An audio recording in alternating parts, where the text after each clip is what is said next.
College का पहला दिन था, लेकिन मतलब जाने की इच्छा थी, लेकिन देखो बारिश शुरू हो गई। चलो भाई, पोपटलाल का छाता लेके निकल पड़े हम। कॉलेज का पहला दिन है, इसलिए जाना ही पड़ता गाइस। ये देखो छत्री घेऊन फिरू दिवसभर असला तर कॉलेजमध्ये गाइस।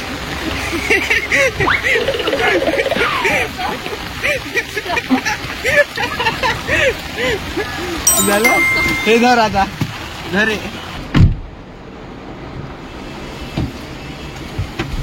अरे अरे अरे अरे काय धंदे हे धर।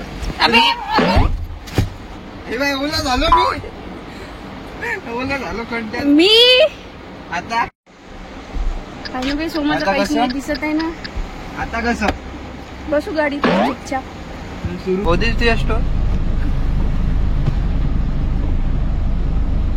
अबे हा स्टोर बसून राहिला तू। मग त्याच्यासाठी सांगितलं तुला काय वाटलं जायचं। चल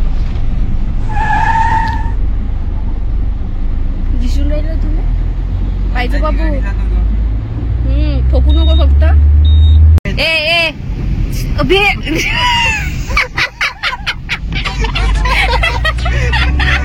गाडीवर उडलं पुन्हा। 1 वाजता चाललो रे बा, मी खड्ड्यात गेलो कॉलेज। मी पैदल येतो घरी। हाँ गैलिंग डबल बाहर तो कॉलेज कम गार्डन ज्यादा लग रहा है। भाई यहाँ पे क्या हो रहा है भाई, यहाँ पे क्या हो रहा भाई, ये कहाँ फंस गया भाई मैं। पहला दिन था गाइस, पहला दिन, पहला लेक्चर किया, चलो घर पे कुछ